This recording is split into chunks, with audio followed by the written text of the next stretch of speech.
Bé, molt bona tarda a tots i a totes, estimats regidors i regidores, consellers, senyor Fernando Macías, director general d'Igualtat, de Tracte i No Discriminació de la Generalitat de Catalunya, senyora Raquel Heredia, representant de l'Associació Gitana de Dones Drom Cotar Mestipen, senyora Sara Belveida, la nostra comissionada de Relacions Ciutadanes i Diversitat Cultural i Religiosa, senyores i senyors. Molt bona tarda i benvinguts al Saló de Cent, espai emblemàtic i de gran rellevància històrica i arquitectònica que ha estat testimoni de nombrosos esdeveniments importants al llarg dels segles. És per aquest motiu que és molt significatiu que estiguem aquesta tarda aquí per cloure el projecte Roma Connect, en una trobada que ha de marcar un punt d'inflexió crucial en la nostra lluita per la igualtat i l'empoderament de les dones gitanes.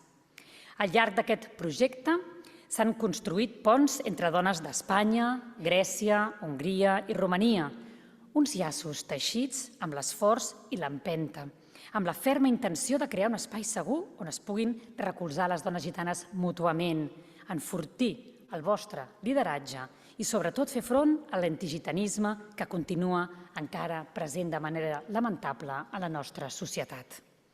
Vull felicitar-vos a totes les que heu fet possible arribar fins aquí i construir aquesta campanya que s'ha llançat contra la discriminació a la comunitat gitana i que ha ressonat tant a nivell nacional com a tota Europa. La determinació de cadascuna de vosaltres ha contribuït a fer visible les injustícies que enfronteu i d'això us n'heu de sentir profundament orgulloses.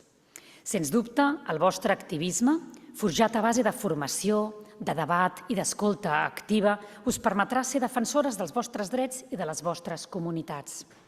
Les dues propostes programades per avui són, a més, el colofó perfecte a un cicle que dona inici a la tan necessària transformació social que ens ha de portar a un món amb menys desigualtats i més justícia social, en què cada dona pugui tenir un paper que és el que ella vol defensar. Uns debats, avui, que escoltarem dones inspiradores que ens permetran compartir experiències i perspectives úniques per seguir enfortint precisament aquest diàleg i seguir enfortint la nostra comprensió col·lectiva. També es posarà sobre la taula un dels reptes més urgents de la comunitat gitana, el discurs d'odi, un repte que hem d'afrontar i condemnar amb valentia i fermesa. A l'Ajuntament de Barcelona sempre trobareu un aliat en aquesta lluita. Aquesta ciutat s'ha compromès a ser un model de convivència on la diversitat es reconeix i se celebra, perquè entenem que la interculturalitat ha de ser un pilar clau des del que abordar la igualtat de drets i la no discriminació, en una societat en què totes i tots puguem prosperar. Treballem amb compromís, juntament amb la gran riquesa associativa i emprenedora de la ciutat, i els seus col·legis professionals perquè Barcelona es reafirmi com a referent mundial de la pau i dels drets humans. Avui és important destacar el paper d'Eleanor Roosevelt, defensora apassionada dels drets humans, treballadora incansable en favor de les persones més necessitades, que va tenir un lideratge actiu i que va ser una de les principals impulsores del projecte i de la seva redacció de la Carta de Drets Humans. La seva influència perdura encara com una de les figures clau en la història dels drets humans internacionals i va afirmar: no només des del respecte podrem assumir que l'altura de l'altra persona és la mateixa que la nostra, que els seus drets són tan raonables com els nostres i que les seves necessitats són igual d'importants, només des del respecte. Estem parlant del dret a la vida, a la integritat física i moral, a la llibertat ideològica, religiosa i de culte, al dret i a l'honor, als drets de reunió i associació, per citar només alguns exemples. Els drets humans han de ser i han d'estar per sobre de qualsevol debat polític. I la democràcia és l'únic sistema que ha demostrat des de l'inici dels temps la capacitat d'oferir i garantir un entorn adequat perquè la pau social i la concòrdia puguin tenir lloc. La discriminació, la intolerància, les bretxes i les desigualtats generen limitacions en el potencial de desenvolupament de les persones i de la societat en el seu conjunt. No oblidem que la nostra col·laboració és la nostra major fortalesa, així que, de nou, gràcies a cadascuna de vosaltres pel compromís i la dedicació. Tenim en les nostres mans el potencial de canviar el futur, així que és primordial que seguim treballant juntes perquè cada pas que fem ens apropi més a l'equitat i a la dignitat que mereixem. Alcem, doncs, avui les veus per empoderar-nos.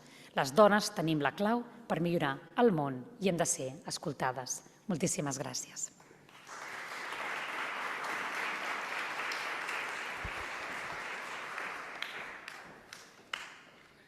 Molt bona tarda. Avui ens acompanya també l'il·lustríssim senyor Fernando Macías Aranda, director general d'Igualtat i de Tracte i No Discriminació de la Generalitat de Catalunya. Endavant.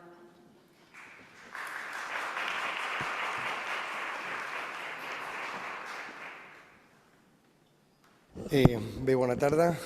Il·lustríssimes autoritats, tinenta d'alcaldia, comissionada, regidors, regidores, primos, primes, senyors, senyores, companys i companyes. Primer de tot, deixeu-me donar una salutació especial als partners que s'acompanyen d'altres puestos d'Europa. Please be very welcome to Barcelona, from the partners to Hongria. Els donem la benvinguda a Barcelona, els companys d'Hongria, Hungria, Greece, and Romania. I'm sorry. I hope you are enjoying your Grècia i Romania. Esperem que disfrutin de la seva visita a Barcelona. Per mi és un orgull. Vull agrair especialment a l'Associació Gitana de Dones Drum Quaterme Stipen la seva invitació per estar avui aquí. He estat nomenat molt recentment director general d'Igualtat de Tracte i No Discriminació i us he de confessar que és el primer acte que inauguro com a director i em fa especial il·lusió com a persona gitana, com a persona que s'ha dedicat durant molta estona a fer recerca en favor del poble gitano i molt especialment com a fill d'una dona gitana que explica el que soc avui i el que estic fent avui dia. Me fa molta il·lusió compartir amb vosaltres aquesta conferència i també vull felicitar l'associació perquè sempre heu estat al capdavant de cap a on ha d'anar la política pública en favor de la població gitana, especialment de les dones gitanes. Heu estat, la Drum Quaterme Stipen, una associació precursora de les trobades de dones gitanes, del primer Congrés Internacional de Dones Gitanes que es va celebrar a Barcelona ja fa uns anys i per tant també donar-vos l'enhorabona per aquest projecte al Roma Connect. Us deia que per mi és un orgull, però malauradament sí que crec o considero que és molt important que destaquem tres idees molt importants que fan que avui estiguem aquí, algunes d'elles ja les ha compartit la tinenta d'alcaldia.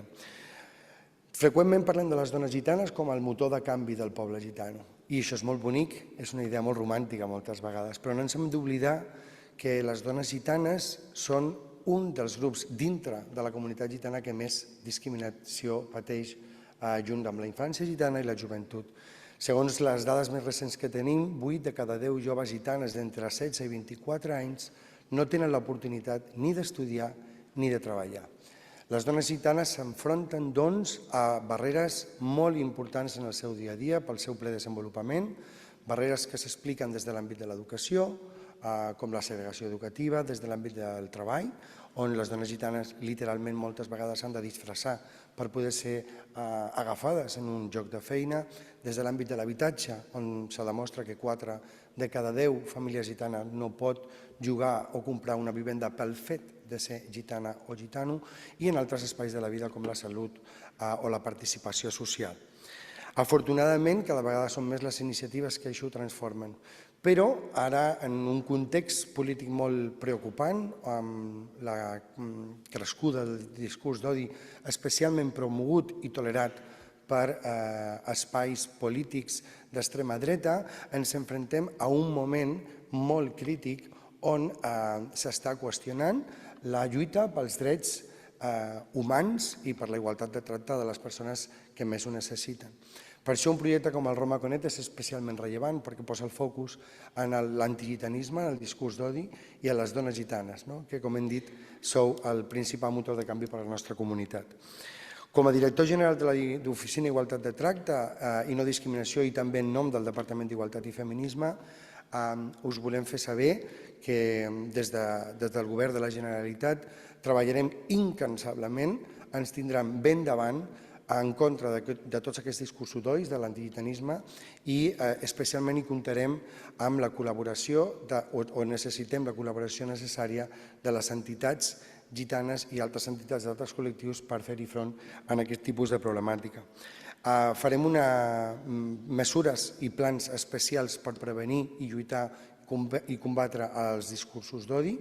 També posarem un accent molt especial en polítiques antiracistes per tal que totes les polítiques públiques de la Generalitat tinguin aquesta mirada transversal ficada en l'antiracisme i, ja que estem a l'Ajuntament de Barcelona i és casa vostra, també fer pública l'inici d'una col·laboració molt estreta amb l'Ajuntament de Barcelona, amb les oficines d'Igualtat i No Discriminació del propi Ajuntament, amb l'Oficina d'Afers Religiosos i especialment amb la comissionada que porta aquestes qüestions. Tot això no seria possible sense tot i totes, per tant, això també és casa vostra. Us convidem, sisplau, a fer-nos saber el que necessiteu en tot moment i, per la meva part, res més, que tingueu una molt bona jornada. S'estipenta i m'estipent. Gràcies.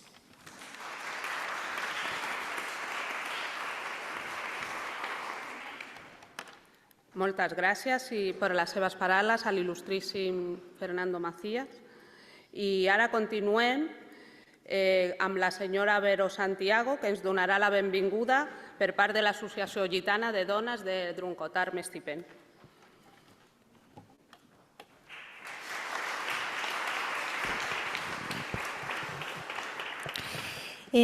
Bona tarda a tothom. En primer lloc, des de l'Associació Gitana de Dones Drumcotar Mestipent volem agrair per les seves paraules a la il·lustríssima senyora Maria Eugènia i a l'il·lustríssim senyor director Fernando Macías. Gràcies per la seva intervenció. Volem agrair a l'Ajuntament de Barcelona per brindar-nos aquest espai tan emblemàtic on avui celebrem el tancament del projecte. Agraïm també a les autoritats que ens acompanyen el dia d'avui. Com no podia ser d'una altra manera, volem donar les gràcies a totes les dones gitanes que han fet possible aquest projecte. A totes les persones que avui ens acompanyeu, tant les que us trobeu al Saló de Cent com a les persones que ens acompanyeu virtualment. Volem especialment agrair a les nostres valents companyes que estaran compartint les seves experiències en la taula de participants una mica més endavant. Esperem que aquest acte ens doni a tots i a totes molts arguments per transformar-nos en aliats contra l'antigitanisme. En aquesta tarda parlarem del projecte contra l'antigitanisme Roma Conec. I per parlar del seu origen tinc que remuntar-me al 2010, quan des de la nostra associació vam complir un gran somni, el primer congrés internacional de dones gitanes, on més de 300 dones gitanes de diferents punts d'Europa ens vam trobar a Barcelona per parlar d'educació, de formació i d'un punt en comú que ens feia de barrera a totes les dones gitanes, l'antigitanisme. Aquest congrés del que parlo es va celebrar el 8 d'octubre del 2010 i per aquesta raó, avui, 8 d'octubre, estem tancant aquest projecte en aquesta data tan significativa per a nosaltres.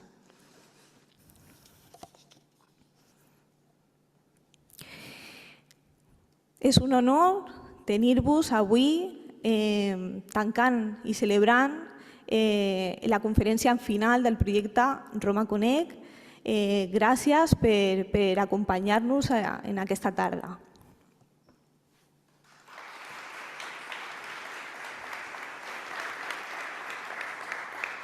Moltes gràcies també per les teves paraules. I ara ja començarem la conferència anomenada Discurs d'odi i Roma Connect.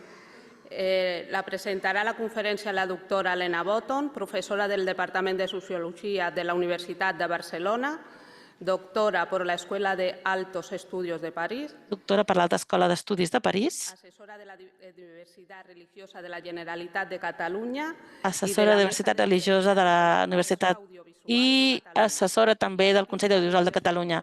Ha participat en diferents congressos sobre l'extensió educativa d'èxit i la gestió de diversitat cultural i religiosa. Aquesta tarda explicarà el discurs a xarxes socials explorat com a reduir el risc de discursos d'odi i d'incitació a la violència.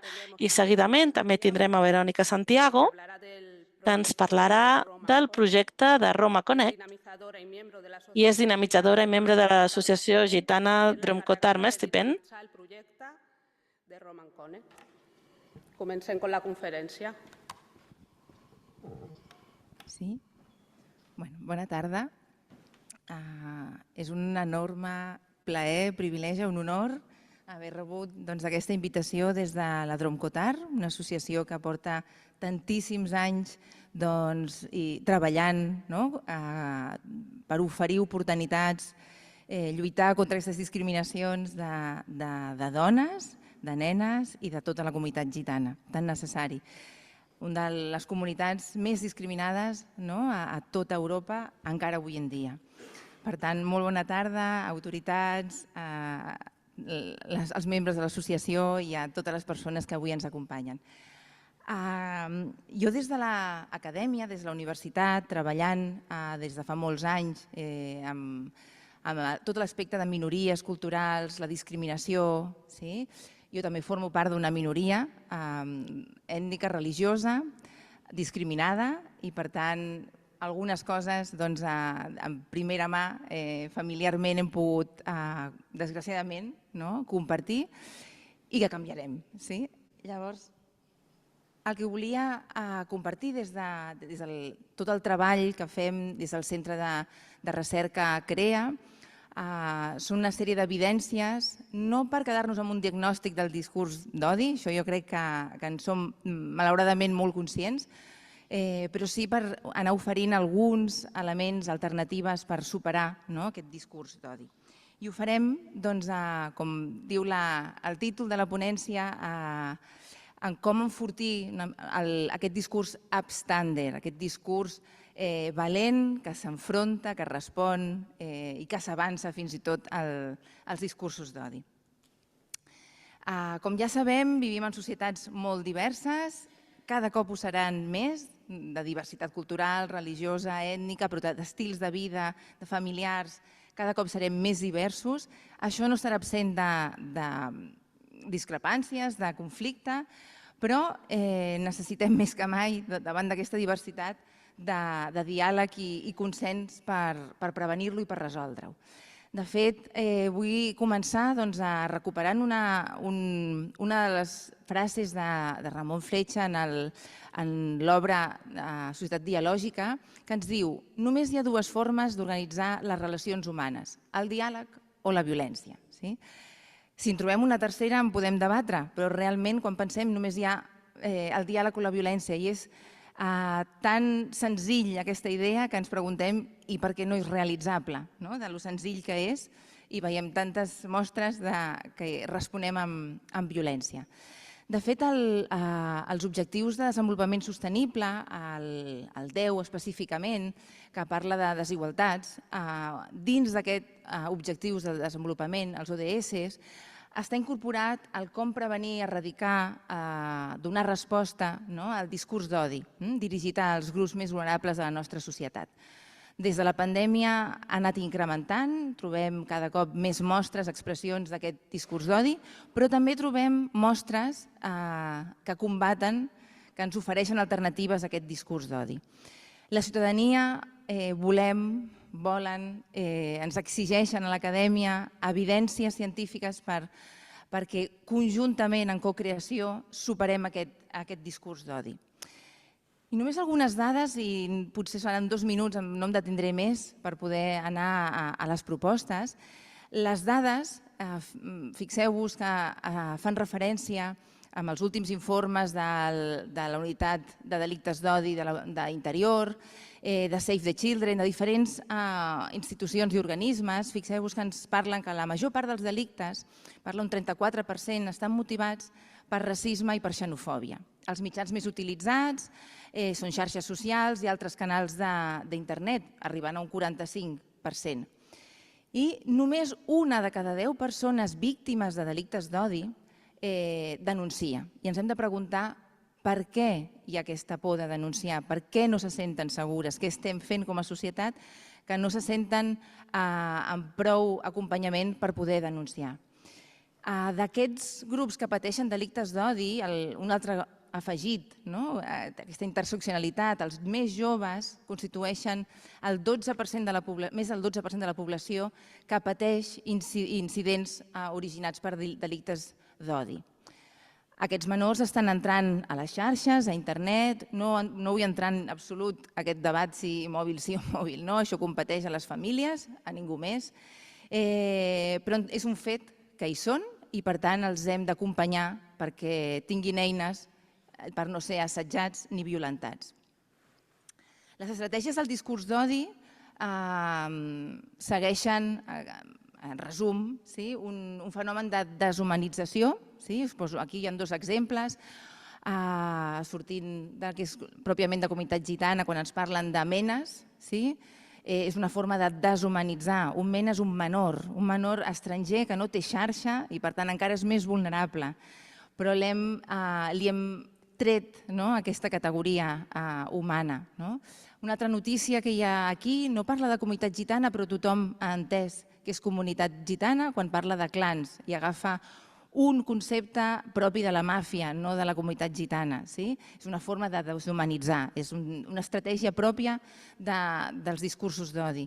La confrontació constant del nosaltres i ells, o acceptar marcs narratius inacceptables. A vegades la contranarrativa vol donar resposta i el que acaba és reproduint o donant ales en aquest discurs d'odi. Moltes vegades, per exemple, aquí posàvem un exemple, quan algú diu el problema de la immigració i algú des de la contranarrativa intenta contestar.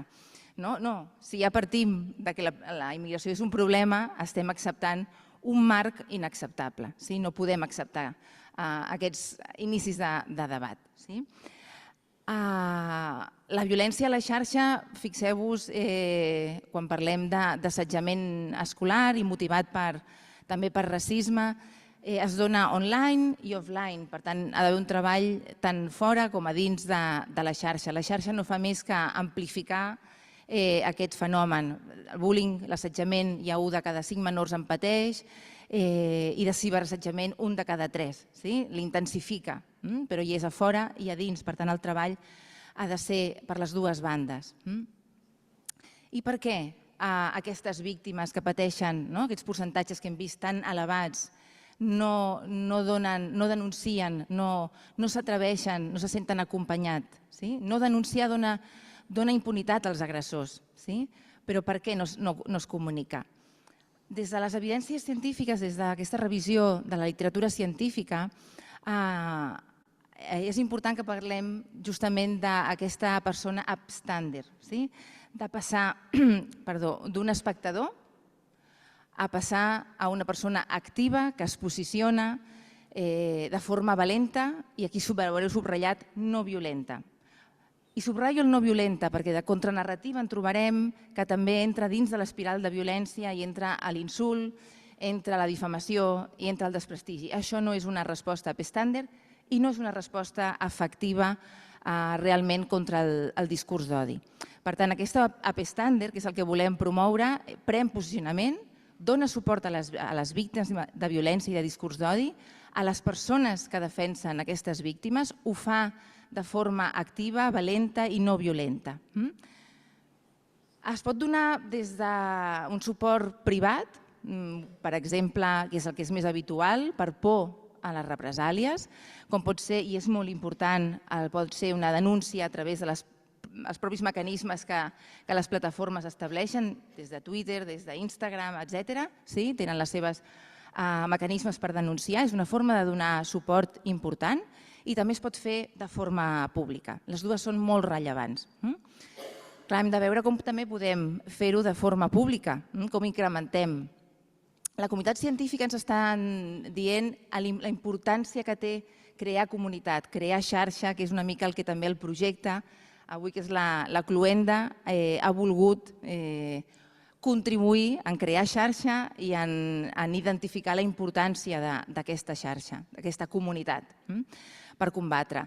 Quan hi ha xarxa, quan hi ha comunitat, quan és visible aquesta denúncia, serveix com a exemple per altres usuaris. El posicionament convida a altres a també posicionar-se. No fer-ho visible permet condonar aquest racisme o xenofòbia i causa l'efecte contrari. De fet, una enquesta a Alemanya molt recent ens parlava com el 40% de la població havia estat en algun moment testimoni del discurs d'odi, o en primera persona o havia vist en altres persones. I d'entre ells, d'aquest 40, el 73% eren joves, entre edats compreses entre 18 i 24 anys. Per tant, tornem a parlar de l'enorme vulnerabilitat d'aquest grup.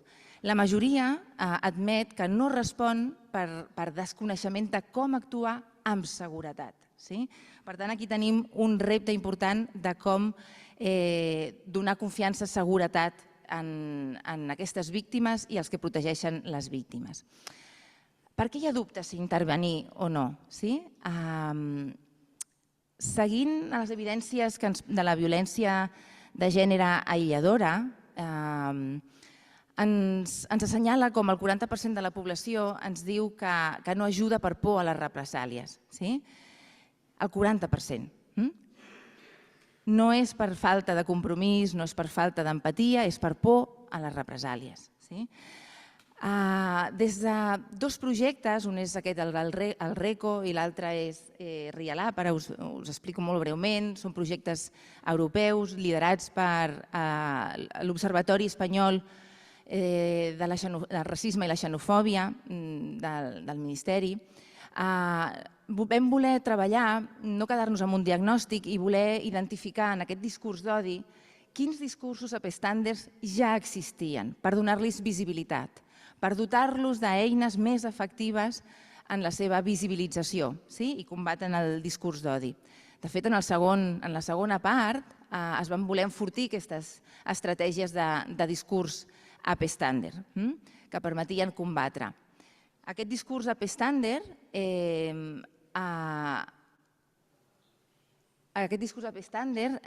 es dona tant des de la contranarrativa, aquella que respon, com des de la narrativa alternativa, aquella que s'avança al discurs d'odi. Les dues són molt rellevants. I en aquestes influeix moltíssim les interaccions socialitzadores que tinguem tant fora de la xarxa com a dins de la xarxa. Seran fonamentals. Per tant, hem d'enfortir aquesta comunitat, hem de protegir a qui està protegint amb normes, per tant, és necessari, com ja existeixen normes, legislació que en relació a la violència de gènere aïlladora, necessitem també normes, legislació que protegeixi en aquesta violència aïlladora cap a aquests altres grups vulnerables. Necessitem contranarratives constructives i, per tant, des de les evidències s'ha volgut oferir eines als ciberactivistes, en aquests usuaris de xarxes, per entrar en un clima més deliberatiu, no entrar a l'insult, no entrar a visibilitzar el discurs d'odi, en tenir sempre un to valent, però un to positiu, constructiu, i tenir un llenguatge atractiu. Fixeu-vos, un discurs upstander seria un discurs com aquesta Premi Nobel de Literatura, Selma Lagerlöf, és una de les poques premis dones de literatura. Ella es va, a més de ser Premi Nobel, es va posicionar durant el nazisme a contribuir a salvar vides de persones jueves, gitanes, intel·lectuals contra el règim, inclús posteriorment durant la invasió soviètica inclús va arribar a subestar el seu Nobel per ajudar a la resistència a combatre aquesta violència. I això és un posicionament clar, valent i des de la no violència. Espera, per com vaig, perdó, no em vull passar. Salto algunes coses. Alguns resultats analitzant la xarxa de l'antic Twitter X, els posts que més impactes van rebre, i quan dic més impactes, aquells que més retuits, més favorits, són aquells que incloïen evidències, per tant ens aportaven dades que desmentien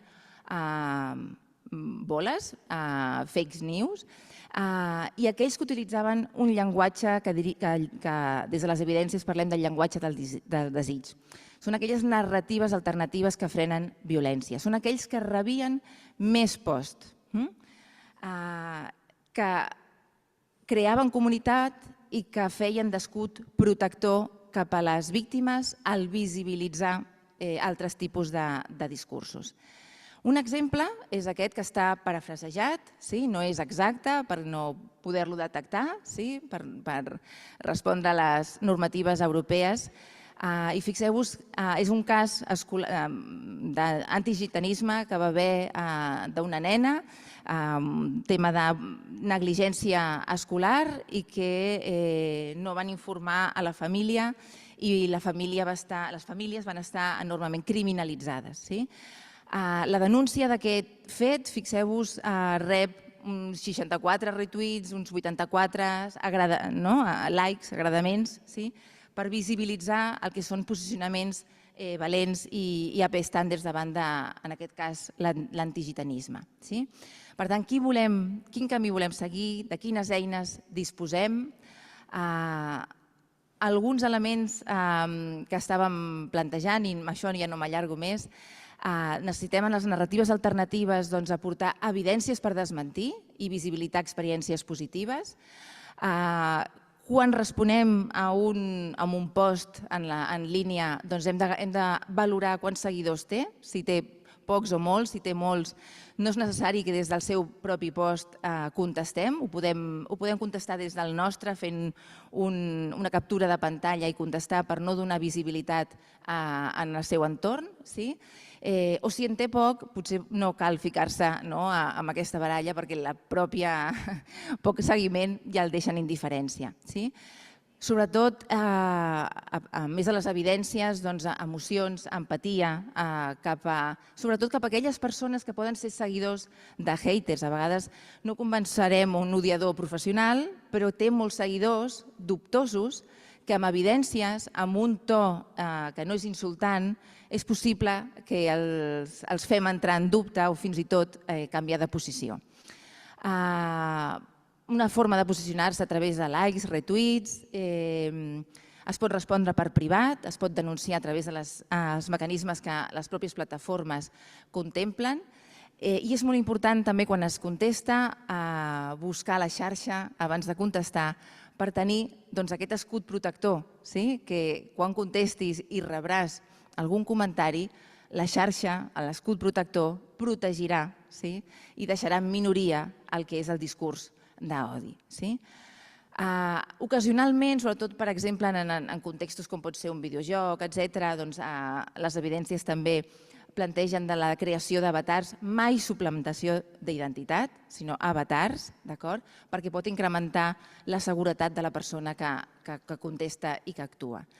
I acabo, tal com he començat, recollint aquesta frase de Ramon Freixa, que ens fa una reflexió molt important en relació al discurs d'odi i als drets de les persones, com és, i llegeixo textualment, els drets es conquereixen a través del diàleg, incloent-hi els desacords inicials i el, de vegades, molt difícil procés d'arribar a acords, evitant i prevenint qualsevol possible violència. De fet, només hi ha dues formes d'organitzar relacions humanes, el diàleg o la violència. I el diàleg, està clar, és l'únic camí per eliminar la violència. Moltes gràcies.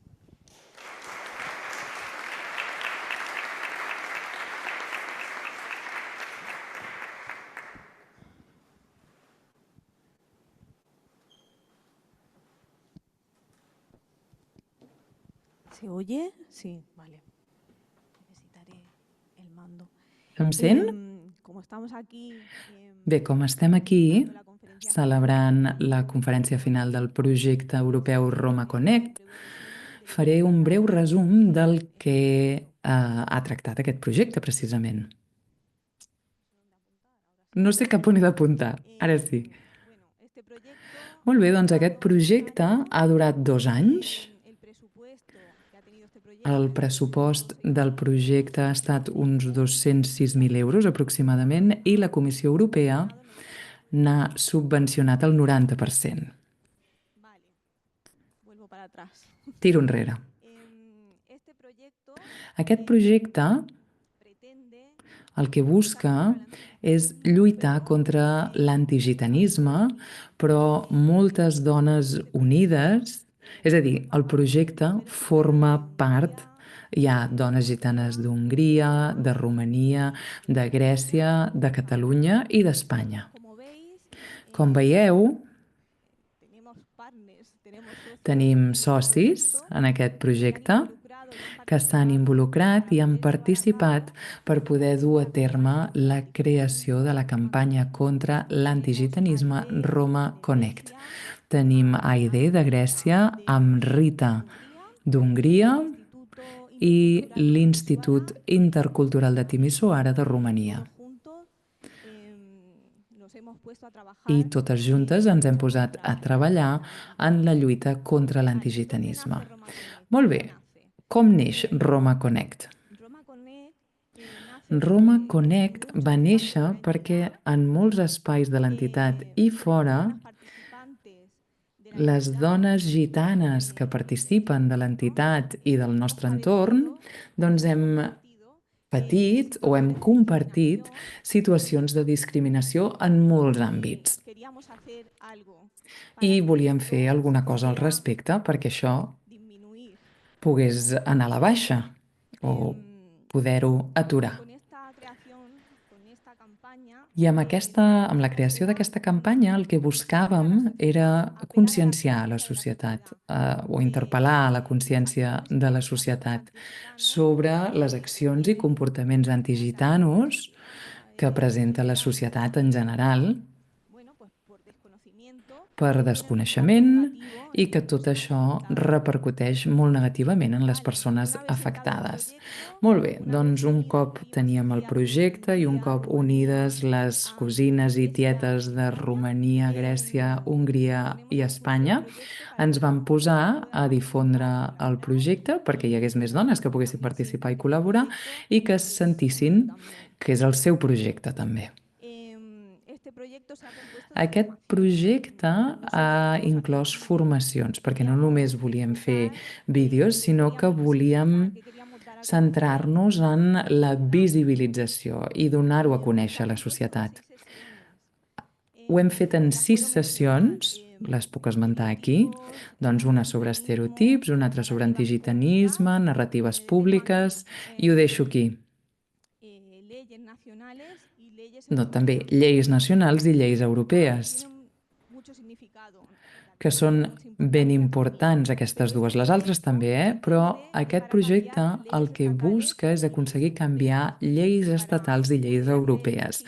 I per poder realitzar aquest intercanvi o proposar aquestes lleis, doncs ens cal saber quines lleis fan d'empara del poble gitano. Per això hem fet aquestes formacions que tenen una vessant doble, perquè no només moltes ens hem assabentat de les lleis que ens emparen com a poble gitano, sinó que a més ara disposem d'aquesta eina i això té un efecte expansiu, perquè ara nosaltres la coneixem i ho anem compartint amb les dones del nostre entorn i la resta de cosines que participen del projecte. Aquí tenim fotos de les sessions d'aquestes formacions que us deia, que hem dut a terme amb la xarxa de dones que composen aquest projecte. Aquí veieu les diverses sessions realitzades amb totes elles. Val a dir que hem treballat totes juntes i que també hem tingut grup de debat, les dones de Romania amb les seves participants, les gregues, etc., amb totes les que hem format part del projecte. Aquesta última formació sobre impacte social era molt important per poder enfocar la campanya. Què és el que volíem visibilitzar? Quina difusió volíem que tingués? Com divulgar-la, al cap i a la fi? Aquesta és la valoració del projecte i aquest projecte, com dic, està composat, ara no sé la xifra, ja em perdonareu, però està composat per bastantes dones gitanes i sempre posem l'exemple del nivell estatal. Aquí tenim algunes de les dones que han participat al projecte de diversos punts de Catalunya i d'Espanya. Tarragona, Amposta, diverses zones de Barcelona, Girona, Saragossa, Santander, no hi és, però també hi hauria de ser, i diversos barris de Barcelona. Material i contingut del projecte per les participants. Un cop recollides les situacions de discriminació que les dones gitanes dels diversos llocs que participen del projecte vam passar a l'estructura. Què és el que volíem visibilitzar? Com ho volíem visibilitzar? Quin guió podíem seguir? I també es va escollir aquí el tema que tractaria cada grup. Òbviament els vídeos, Roma Connect, els vídeos estan disponibles al canal de YouTube de l'associació, a la pàgina web i a les diverses xarxes socials, com podeu veure aquí. He anat molt ràpid, em sembla. Molt bé. Aquest és l'impacte que ha assolit el projecte.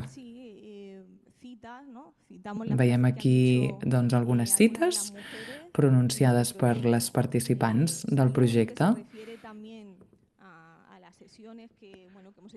La Salut, per exemple, diu que no només s'ha tractat de rebre informació, sinó que l'ha ajudat a formar-se per després poder-se defensar d'aquesta discriminació i també per mostrar-se unides. Ella diu que la unió fa la força. Moltes dones gitanes juntes treballant per la mateixa causa aconsegueix moltes coses. I la Irini de Grècia manifesta aquí que està molt contenta, que ha estat molt empoderant poder compartir amb altres dones les seves experiències i que li agradaria seguir endavant amb el projecte.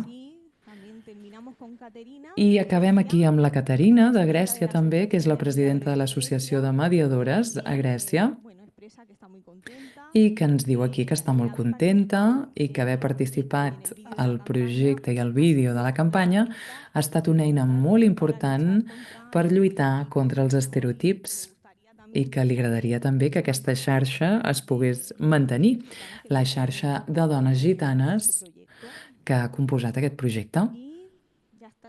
I ja estaria. Fins aquí. Moltes gràcies per la vostra atenció. Agraïm moltíssim la vostra intervenció i ara sí podem donar torn de paraula per si alguna persona vol fer alguna pregunta. Alguna persona de la sala present que s'animi?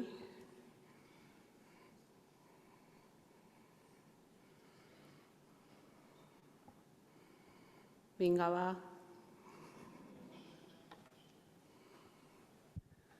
Al fons. En primer lloc, moltes gràcies per aquest gran projecte, que també per el que ens esteu ensenyant, de com fer-ho millor per superar aquest discurs d'odi i antigitanisme. I m'agradaria preguntar-li a la senyora Vero Santiago, de la Drom Cotarm Stipend, una mica...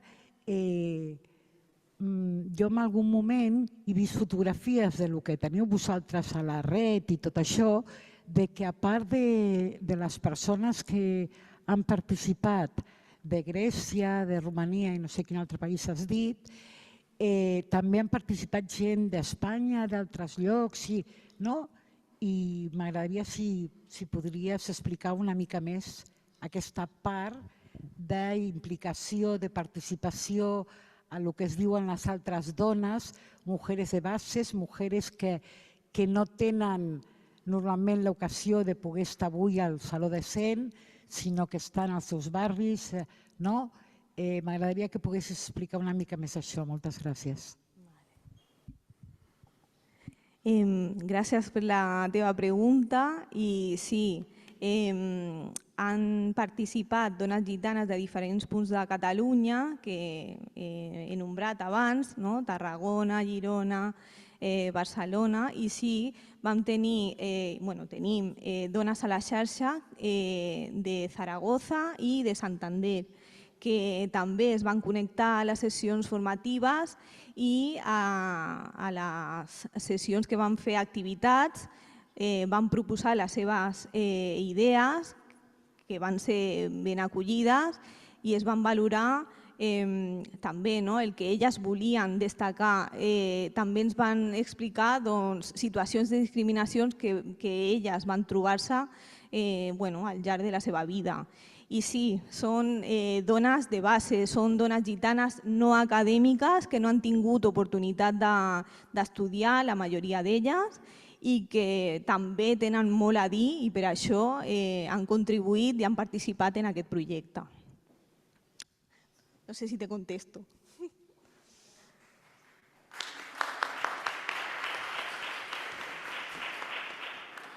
¿Alguna persona més té alguna pregunta?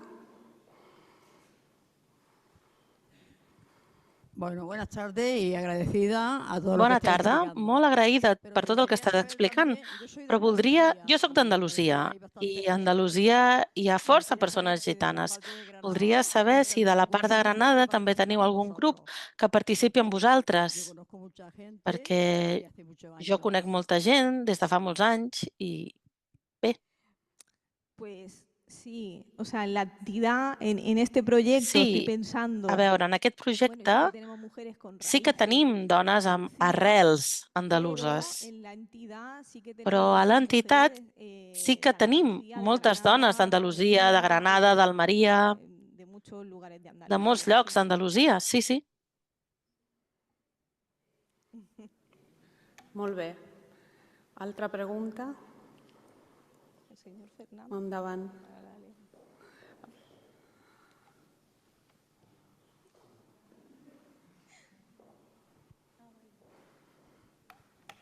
Amb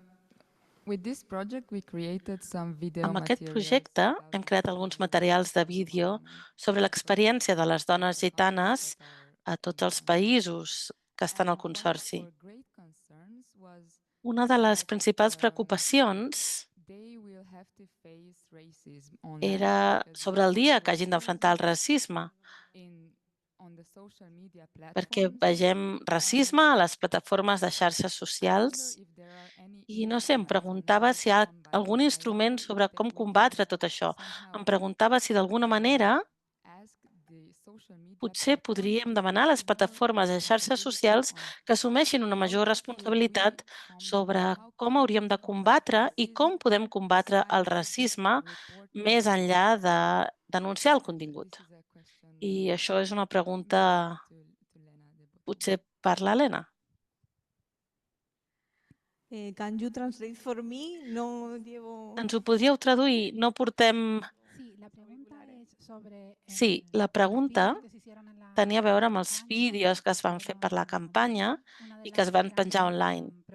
I una de les principals preocupacions de les participants que teníem com a projecte era el discurs o la violència que podien rebre al publicar aquests vídeos. I la pregunta per l'Helena és si, a banda de denunciar aquestes respostes violentes o racistes, si hi ha alguna manera de demanar a les plataformes de xarxes socials que actuïn de manera més contundent en la seva resposta. Bueno, en teoria sí la hay. Bé, en teoria sí que hi ha una manera de fer-ho. Nosaltres hem dirigit les nostres queixes a la plataforma on hi ha hagut alguns actes de discriminació, però a data d'avui no hem obtingut cap resposta. Puc dir això només. Sí que hem fet cadena amb les dones de la xarxa quan hi ha hagut vídeos i comentaris d'aquest caliu, vídeos i comentaris que no sé ni com catalogar. d'odi. Rechazo es que es muy suave. Rebuig és una paraula molt fluixa per referir-nos a allò que ens deien al vídeo, però sí que és veritat que hem fet cadena i totes les dones hem denunciat el vídeo i ho hem anat compartint fins que l'han retirat. Això sí que ho hem fet. Pot ser que Helena tingui alguna cosa que dir d'això? Perdó. Helena? Ah, vale.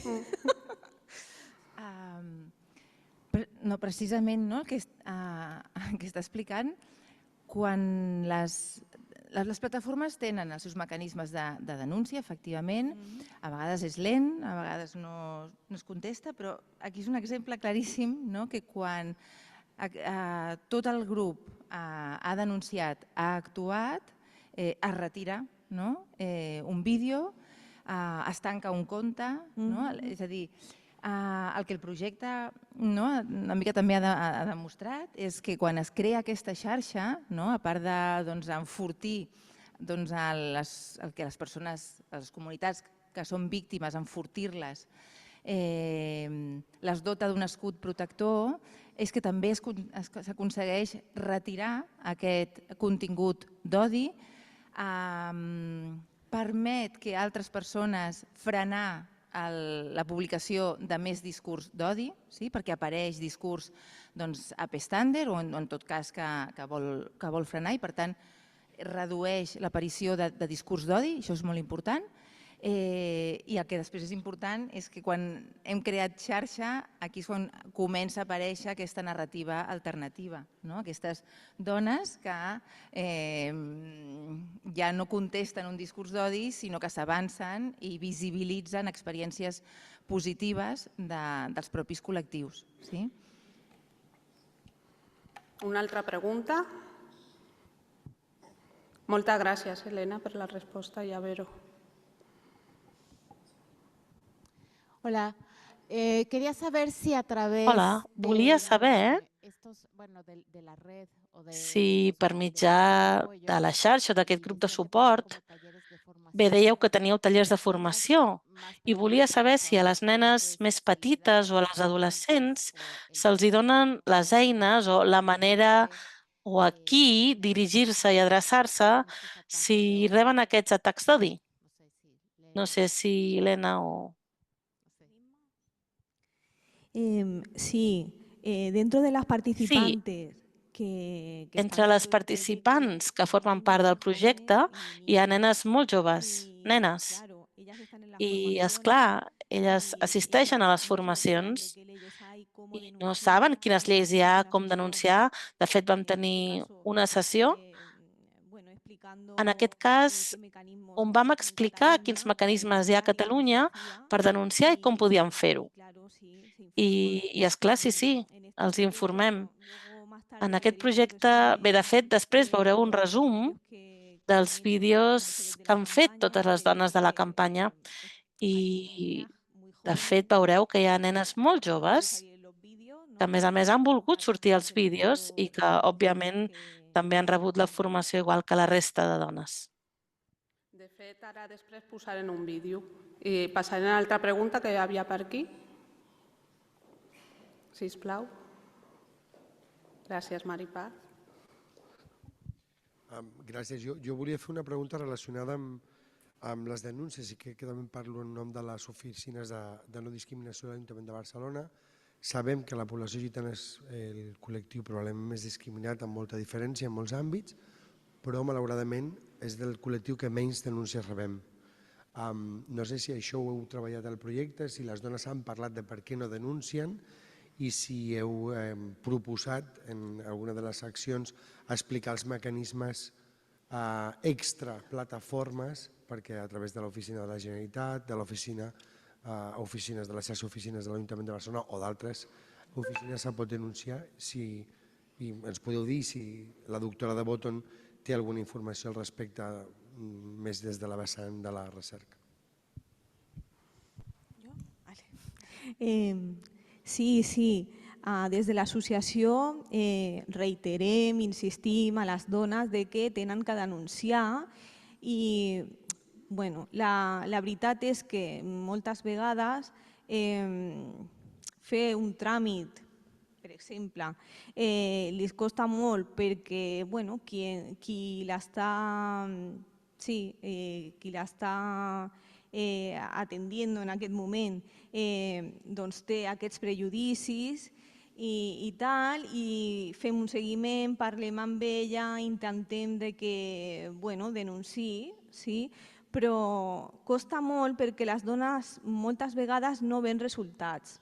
Una altra vegada veuen que no li faran cas. Això també passa molt. Elles pensen que a elles, com dones gitanes, que no li faran cas, que es trobaran amb una altra persona que no entendrà el que li ha passat. Pensaran que és normal, no? Però sí que insistim molt i li diem que encara que no s'arribi a, no sé, segons l'expectativa de la dona, potser dius una persona m'ha donat un tracte que no em mereixia i jo vull, no sé, que aquesta persona rebi una multa o l'aixequin d'aquest càrrec, no? Sabem que això no és possible, no? Llavors, si tu esperes això i això no passa, és com, per a què, no? Això també, però sí que reiterem que consti que tenim, que patim discriminació i que això consti que està passant. Reiterem, però costa molt, la veritat. Molt bé, la il·lustríssima Maria Eugènia Gai té otra pregunta. Altra? En relació al que comentàveu, precisament des de l'Ajuntament de Barcelona, conscients de la realitat en què moltes conductes que han entrat potser a formar part de la normalitat i que no són realment atemptatòries, vexatòries i que són condemnables, tampoc queden incloses dins del Codi Penal, que potser preveu el delicte com una figura en la que hi ha d'haver una tipificació o un comportament per part de la persona agressora o d'una manera molt més explícita. Aleshores, nosaltres, conscients d'aquesta realitat, des de l'Ajuntament de Barcelona, paral·lelament al que estàvem iniciant, que és la modificació de l'ordenança de civisme, s'està duent a terme per primera vegada una ordenança contra la discriminació, contra els delictes d'odi i que jo crec que ajudarà molt a donar aquest recolzament a les autoritats policials de l'Ajuntament perquè puguin preveure aquestes conductes que, en certa mesura, és cert que hi ha com una espècie de limbo que ens impedeix ser molt més durs a l'hora de condemnar aquests comportaments. I, per tant, jo crec que era molt important donar aquest pas des d'una ordenança cívica, a la vegada, que és la de la no discriminació, que preveurà tota una sèrie de comportaments, que serà molt important poder comptar amb les vostres aportacions, consideracions, que la pugui enriquir i que no quedi ni un sol comportament fora del que sigui una tipificació, una condemna clara i explícita per part de la nostra policia local i que tinguem un instrument que ens permeti arribar més enllà. Que això és el que jo crec. Clar, penalment, posar una denúncia contra un comportament tipificat significa tot el que és el retard en els jutjats, la compareixença de la víctima, a vegades no és de prou entitat com per tenir que ficar-te en un procediment judicial i, per tant, jo crec que hem de sensibilitzar-nos molt amb aquestes persones i amb aquests col·lectius que estan patint aquestes circumstàncies per poder donar aquesta sortida. Jo crec que l'ordenança serà un pas molt important. Hem de caminar decididament cap allà. Comptarem amb el suport de tots vosaltres i, per tant, a partir d'aquí seguir construint i seguir lluitant. Però dotant-nos d'instruments que ens permetin fer-ho.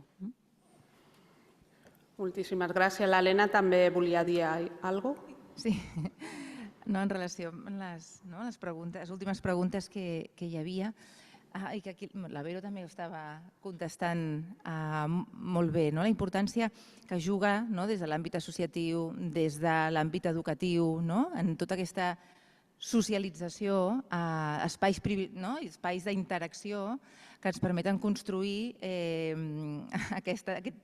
aquest upstander, aquest passar d'espectador al que intervé, però pots intervenir quan hi ha comunitat al darrere, si no, no pots intervenir.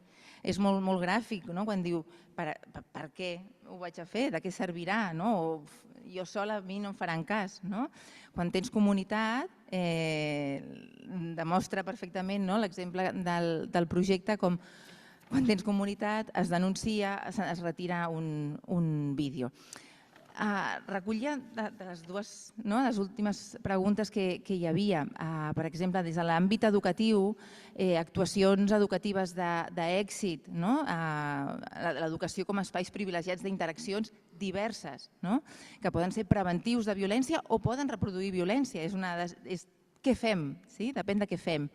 I en aquest cas, una actuació educativa d'èxit, que està tenint molt d'èxit, molt efectiva en la reducció, en la prevenció del discurs d'odi, és el model dialògic de resolució i prevenció de conflictes. S'està implementant en diverses escoles arreu del món, hi ha milers d'escoles arreu del món que ho estan implementant amb resultats similars i que han reduït la conflictivitat, han reduït el discurs d'odi, han reduït el racisme, la xenofòbia, l'antisemitisme, quan els infants, els adults que intervenen en aquest context estan reflexionant sobre aquesta violència, estan definint junts una norma i conjuntament la comunitat fa possible que aquesta norma de convivència es dugui a terme, invisibilitzant, ridiculitzant, aïllant aquelles conductes que trenquen amb la convivència.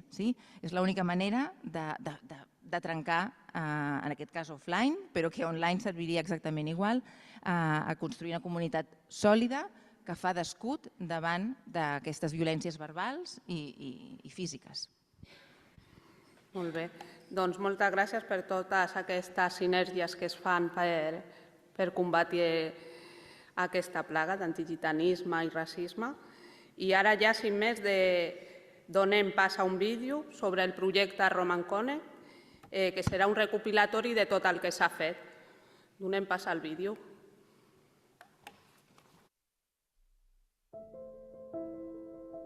Què és l'antigitanisme? Estereotips i prejudicis. Em fa sentir malament, se'n riuen de mi. És una forma de racisme cap a les persones gitanes i persones que semblen ser gitanes. Ho intentes cada dia, intentes demostrar quan vals, demostrar que la teva situació és diferent. Sempre he sentit que havia de demostrar moltes coses.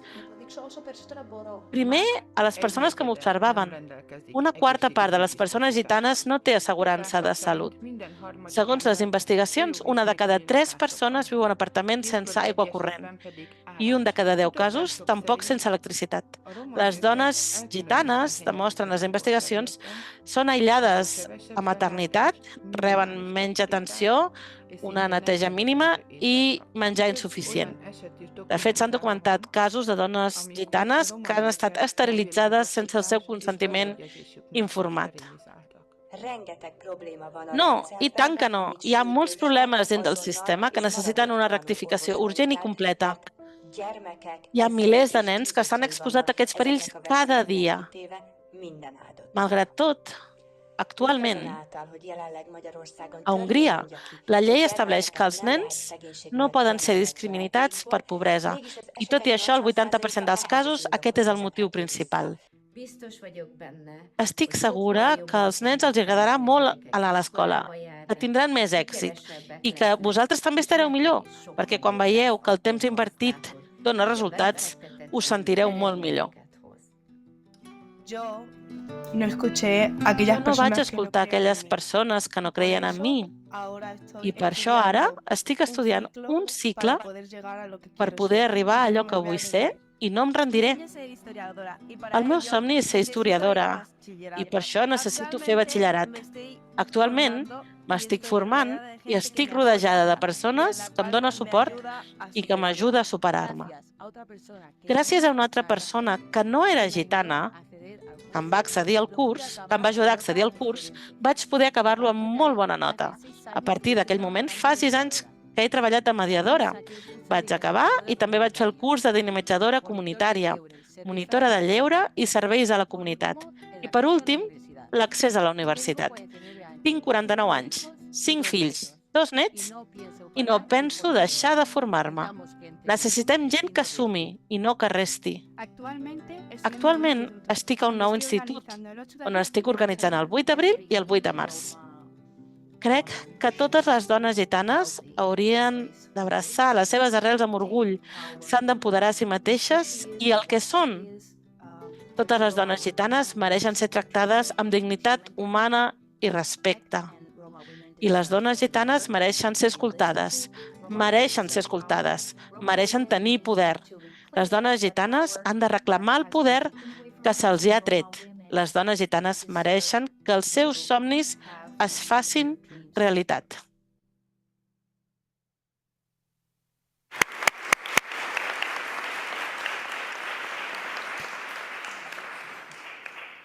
I ara ja, després d'aquest vídeo tan emocionant i tan cert, continuem amb la següent taula, nomenada Veus de dones romanís,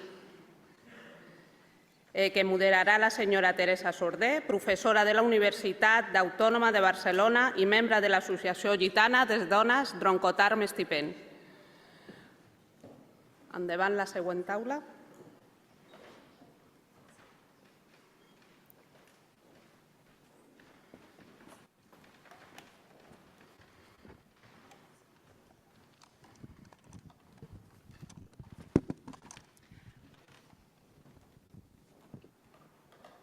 Molt bé, doncs, bona tarda. Un plaer estar...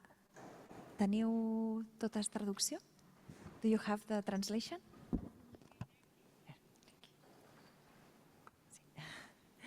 Molt bé, doncs bona tarda. Doncs donarem pas a l'última taula rodona d'avui, després d'aquest vídeo tan emotiu i tan representatiu del que hem estat fent des de l'associació Dromcotarm Estipend aquests 2 anys en aquest projecte europeu. I aquí tenim una representació d'algunes d'aquestes dones gitanes que han format part d'aquesta xarxa europea d'upstanders i de dones que s'han implicat i que han adquirit totes aquestes eines i aquesta formació per denunciar i per lluitar i per erradicar d'una vegada per totes el discurs d'odi en contra de les persones gitanes. Les aniré presentant. Començarem viatjant a Romania, a Timisoara, la nostra primera intervenció, que ens la farà la Adina Petronella Petrovici i que ella mateixa es presentarà, qui és, i ens explicarà una mica la seva experiència i per què ha estat important participar en el projecte Roma Connect. Andina. Bună ziua, sunt Petrovici Adina Petronella, am 11 copii, Bona tarda. 11 nepoți și... Bona tarda a tothom. Tranquil·la. Și Roma. Îmi pare rău. Jo soc la Petrovici Adina Petronella, tinc 11 fills i 11 nets. Perdoneu que m'emociono, però patim una discriminació molt important. On jo visc només hi ha un autobús per anar a l'escola, per anar al mercat.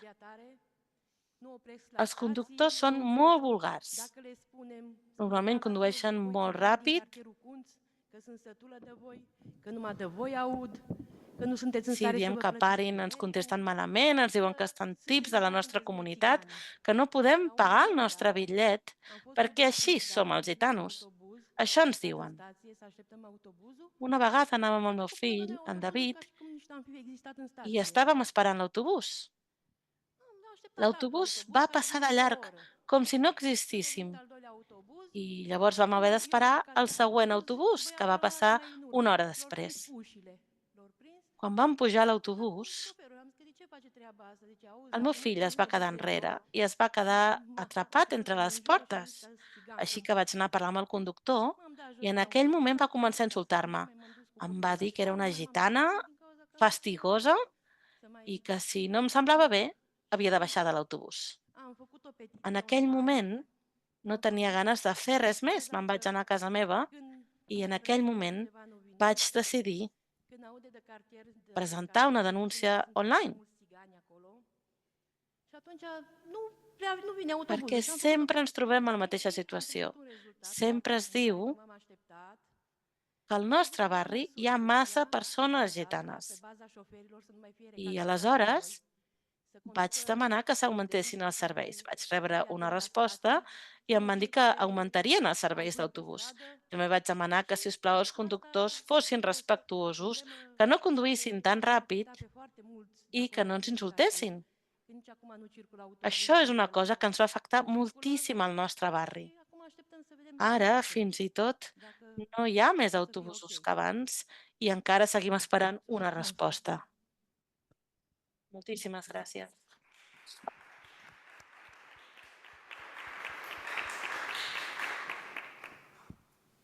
El testimoni de la Dina, no, és un de molts, no, que trobem, no, i que han anat sorgint durant el projecte. No? En coneixem molts altres. No? És un testimoni que compartiu totes les persones del teu barri, no? I que la denúncia també s'ha canalitzat a partir del projecte Roma Connect, no? Que l'Institut de Timisoara ha apoyat i ha donat suport a les persones del barri per canalitzar, i esteu pendents de rebre una resposta, no? Però potser és la primera queixa que s'ha fet, no? Perquè tenia moltes conseqüències. No? Els nens no podien anar a l'escola. Esperem que tot arribi a bon port, no? I que se solucioni aquest problema. Moltes gràcies per compartir. Si us sembla, passem a les altres dues participants d'avui, que venen d'Hongria, i elles són la Lorena Imre i la Boglarka Orsos, i que també compartiran alguns exemples, no? de qüestions que s'han abordat des del projecte. Comença la Lorena? Molt bé, doncs la Boglarka. Endavant. Működik. Magyarország. Si et vols presentar primer, quants anys tens, què fas? Magyarországról jöttem, egy kis településről. Jo vinc d'Hongria, d'una població molt petita, però de fet jo vaig a l'institut, a l'escola secundària, i voldria compartir amb vosaltres la meva pròpia experiència pel que fa a la discriminació. Óvodában még nem tapasztaltam a rasszizmust. Quan jo anava a la llar d'infants, bé, allà va ser la primera vegada que vaig haver d'experimentar racisme. Es va intensificar a l'escola primària. Els meus pares em van matricular a una escola bilingüe alemana-hongaresa i, de fet, hi havia hongaresos i diferents nacionalitats. Però la meva cosina i jo érem les úniques que érem gitanes, és a dir, que pertanyíem a la minoria roma, tal com ho diem nosaltres. Hitler indított raktak be, illetve molts cops parlaven d'en Hitler i com va actuar contra nosaltres. Bé, això és una cosa que sentíem a l'escola i també ens deien coses força lletges, ens acusaven de moltes coses.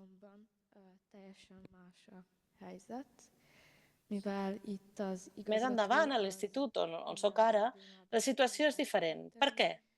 Doncs perquè el director ens dona suport en tot.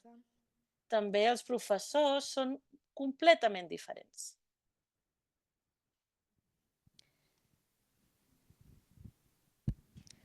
Igazából ennyi. I això és el que volia compartir de moment. Molt bé. Doncs un fort aplaudiment per la...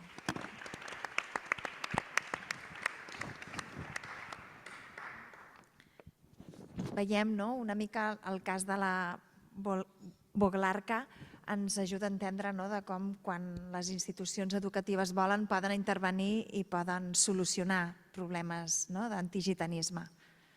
Com el director, no?, del teu institut actual.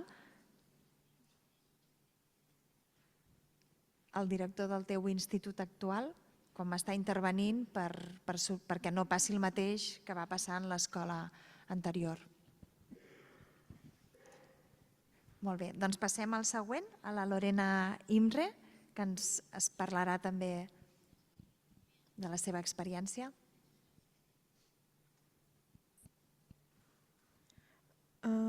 Lorena vagyok, Budapest. Em dic Lorena Imre i jo vinc de Budapest. Tapasztalataimat fogom elmesélni. Actualment, l'experiència que voldria compartir avui és aquesta. Ara us l'explicaré. Pel que fa a l'educació i a la salut pública, estem exposats a la discriminació. Hi va haver una vegada un incident que em va molestar molt. Era de nit i no vam trucar al dentista perquè no volíem esperar durant setmanes i no sabíem com acabaria tot plegat. Així que no el vaig trucar a la nit, però l'endemà al matí sí que hi vaig anar. I va venir la seva assistenta, va sortir i va dir: "Què passa? Que no teniu internet per trucar al metge?" I jo li vaig dir: no es tracta que no tinguem internet, es tracta que no volia esperar més perquè em feia molt mal el queixal. I em va dir: molt bé. Ara bé, haureu d'esperar, perquè sereu els últims. I així va ser, vam haver d'esperar que entrés tothom i després vaig entrar a la consulta.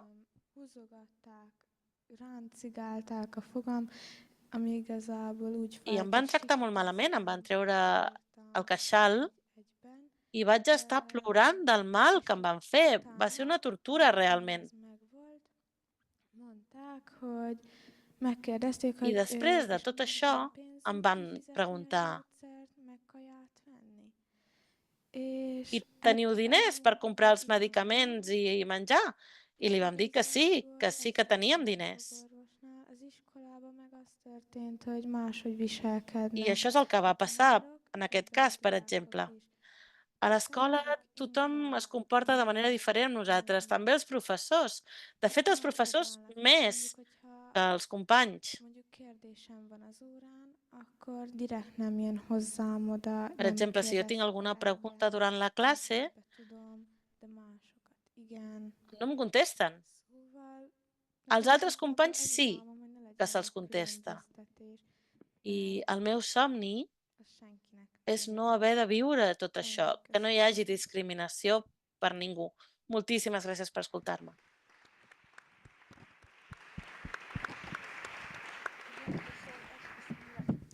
Moltes gràcies, Lorena. Us faig una pregunta a la Voglarka i a la Lorena. Com creieu que projectes com el Roma Connect han ajudat a que altres noies gitanes d'altres països europeus no passin per aquestes experiències tan desagradables i negatives?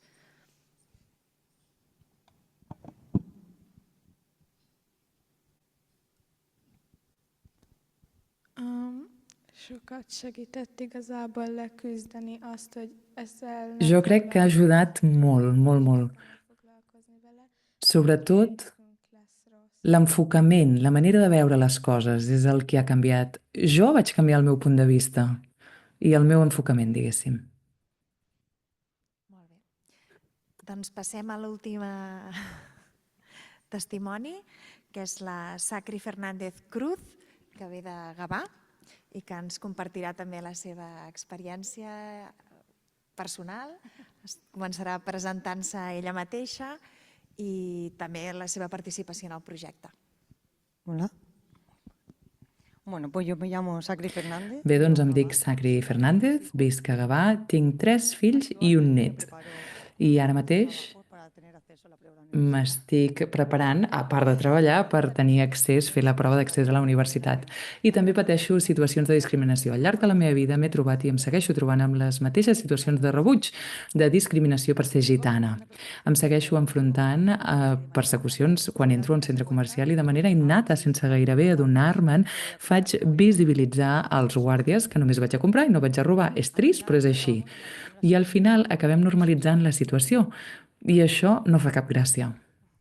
Perdó. Però no només em passa a mi, també li passa a la meva família, als meus cosins, cosines, a l'hora d'anar a una entrevista de feina, quan fan la prova, la selecció, quan han de superar un qüestionari, les treballadores que reparteixen el qüestionari, quan hi ha unes oposicions, ja donen per descomptat que no ho acabaran, que no arribaran ni a respondre les preguntes, per no comptar els familiars i les persones que disfressem la nostra identitat per por a dir que som gitanes a l'hora de buscar feina, una cosa així, perdó. Per no parlar del sistema educatiu i a l'hora de llogar habitatge.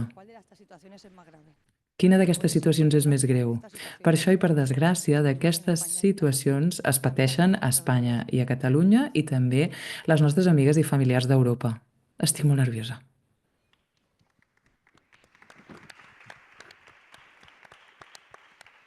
A través d'aquest projecte que hem compartit amb les A través d'aquest projecte que hem compartit amb les cosines de Grècia, Hongria i Romania, ens adonem que elles pateixen situacions semblants, com la sanitat, l'ensenyament i en l'àmbit laboral. La importància d'aquest projecte és visibilitzar el rebuig, l'odi i les baixes expectatives que tenen de nosaltres a través de comentaris ofensius i amb la manca d'oportunitats. I hi ha vegades que ni tan sols les rebem. Això genera un impacte negatiu i ens fa qüestionar si som vàlides o si val la pena anar a comprar, estudiar, etc.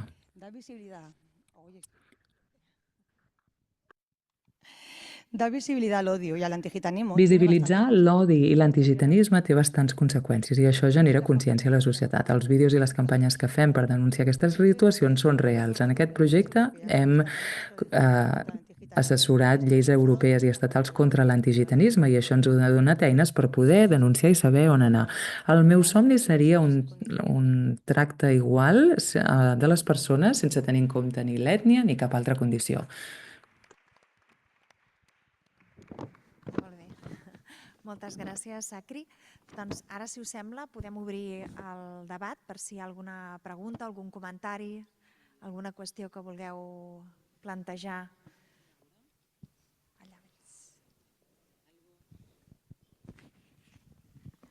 Hola, bona tarda. A mi m'agradaria preguntar-li a la Sacri quin de les coses que s'han aconseguit per ella mateixa o ella dintre de grups o en el seu voltant li han sobtat més, tant perquè semblés que no es podien aconseguir com perquè hagi mobilitzat moltes coses que semblava que no podrien anar enlloc i al final ella i el seu entorn han aconseguit grans coses i estaria bé saber quines li han sorprès més o de quina està més orgullosa.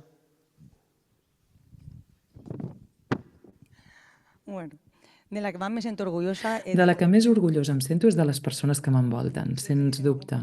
Cada vegada que tinc un problema i busco la gent que necessito, la tinc al meu costat. I això m'anima a seguir lluitant pels meus drets i els de la meva família i les meves companyes. Què he aconseguit? Doncs seure aquí i poder demostrar-ho des d'aquí, que no és poc. Aquelles que em coneixen ja ho saben. I no sé, la sorprenent... No ho sé, tindria moltes preguntes i moltes respostes. No sé què dir-te.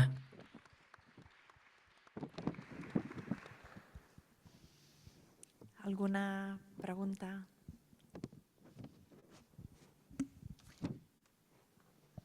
Bueno, jo donar a totes que són molt valentes, aquestes dones. Jo li volia preguntar a la Lorena. Aquí estem parlant de dones, no? Dones gitanes. Jo li voldria preguntar si en el seu col·legi n'hi ha homes gitanos i si els tracten igual el professorat amb ella.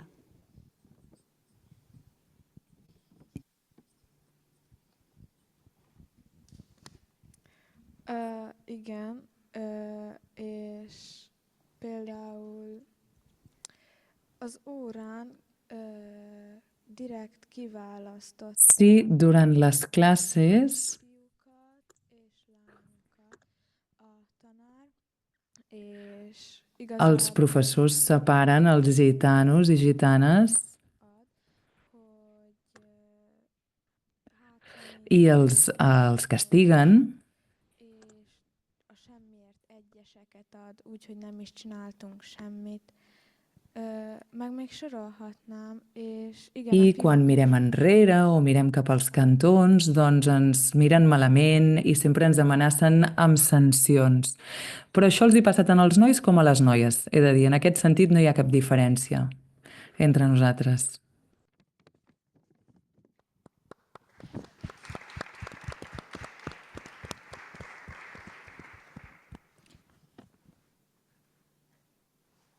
Igual si alguna altra vol contestar, no? La mateixa pregunta que li han fet a la Lorena, si vosaltres penseu que hi ha una especificitat, no? En l'antigitanisme en el cas de les dones, no? Hi ha qüestions que només passen a les dones o passen més a les dones o no? Què penseu? Andina, ¿quieres? Da, deoarece eu nu știu, chiar nu înțeleg, suntem oameni, dacă animalele au drepturi, avem și noi. No acabo d'entendre el per què. Si els animals tenen drets, per què nosaltres no tenim drets com a dones? Jo crec que el color de la pell o el fet que siguis blanc o negre, tant és. El que compta és l'ànima, el que compta és com et comuniques. El fet que siguis una persona gitana no vol dir que no et sàpigues comunicar. Tots som iguals. Déu ens ha fet a tots iguals. No som diferents. I és per això que tenim la mateixa sang i per això no acabo d'entendre per què les dones i els nens gitanos són els més discriminats. És quelcom que no acabo d'entendre, no entenc el per què i m'encantaria trobar-hi la resposta.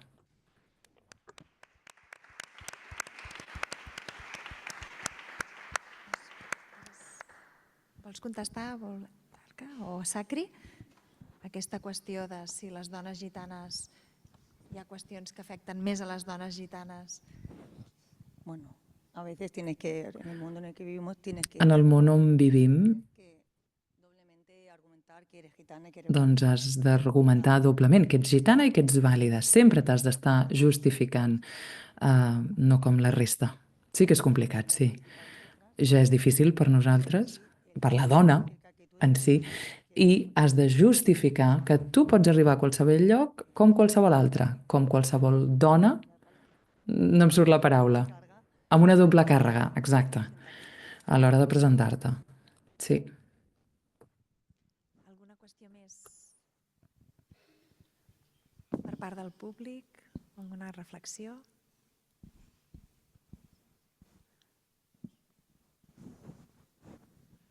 Voleu compartir alguna experiència, alguna activitat del projecte que penseu que us ha estat realment més útil, no?, de la vostra participació en el Roma Connect? Algun record que tingueu del que heu fet, els tallers o les formacions?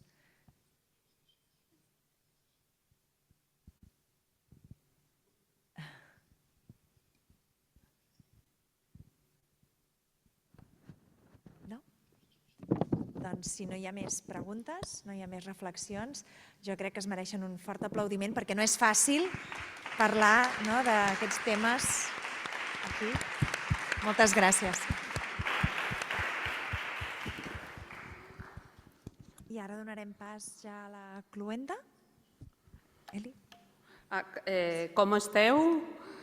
Jo crec que jo estic molt emocionada per als testimonis de les nostres prèmies i molt trist a la vegada, també. Doncs seguint, ja estem arribant al final de la conferència i volem tornar a agrair a totes les persones que ens acompanyeu avui i que han fet possible aquest projecte.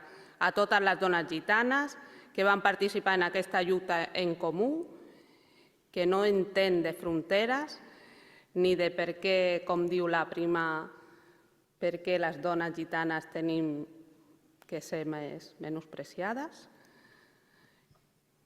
I això, molt malament. Aquest tema molt malament per mi. I ara ja per fer la cluenda de l'acte comptem avui amb la senyora Sara Belveida, comissionada de Relacions Ciutadanes i Diversitat Cultural i Religiosa de l'Ajuntament de Barcelona. Donem passo i despedint a les primes amb un fort aplaudiment, també.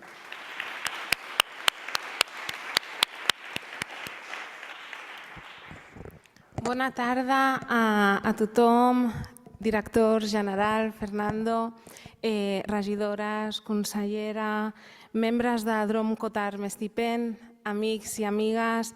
Avui ens hem reunit aquí amb un propòsit molt especial, que és donar veu i visibilitat a les dones gitanes. Una veu que moltes vegades pretenen fer callar, però que no ho aconseguiran. Abans de tot, m'agradaria donar les gràcies a l'Associació Gitana Dones de Drom Cotar Mestipen per organitzar aquesta jornada a l'Ajuntament de Barcelona. Obrir les portes al Saló de Cent és una manera de garantir que les veus de les dones gitanes siguin escoltades i que les vostres experiències siguin reconegudes, sobretot. I això és el que hem fet avui aquí, compartir entre nosaltres les vivències i experiències que mai s'haurien de donar, però que desgraciadament patim les persones racialitzades. Aquest espai no és només un lloc de trobada, sinó també un símbol del nostre compromís per fomentar el respecte i el reconeixement a tothom, i avui especialment a les dones gitanes. L'antigitanisme és un problema que no només afecta a les dones gitanes, sinó que ens concerneix a tots i a totes com a societat. És un fenomen que arrela prejudicis, estereotips i que hem de desafiar conjuntament. La nostra responsabilitat és treballar activament per erradicar aquests discursos d'odi i construir en un entorn on tothom pugui viure amb dignitat. El camí que tenim per davant no és fàcil, però és essencial. I és per això que hem d'unir esforços per educar i per crear espais de diàleg on es puguin compartir les experiències i sobretot les lluites de la comunitat gitana. Cada acció compta i cada veu és important.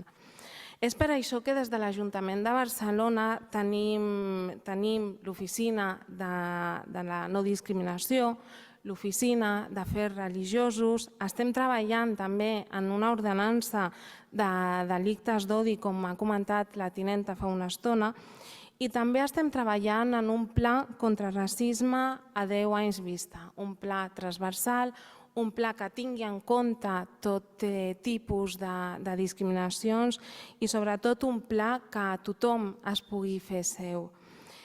També vull aprofitar que aquest any Barcelona acollirà el Foro Global de la UNESCO contra el racisme i les discriminacions i dic que des de l'Ajuntament de Barcelona tenim clar que el discurs d'odi s'ha de combatre amb accions concretes i acompanyant i fent costat a les persones que patim racisme en el nostre dia a dia.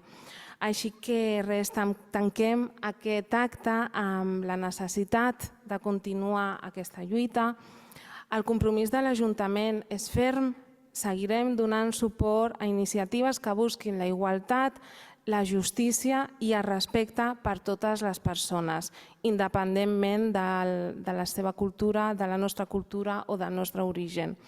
Així que res, vull agrair sincerament la vostra presència i implicació en aquest acte tan especial i estic seguríssima que juntes continuarem treballant per trencar barreres i per construir un present i un futur lliure de discriminacions. Moltíssimes gràcies a tots i a totes.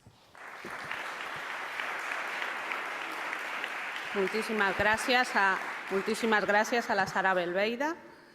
I ara ja donar les gràcies a tots per la vostra participació i ara no marxeu perquè us convidarem a un brindis en honor per compartir les vostres impressions d'aquest acte tan important, tots plegats. Així que bona nit i al brindis. I gràcies.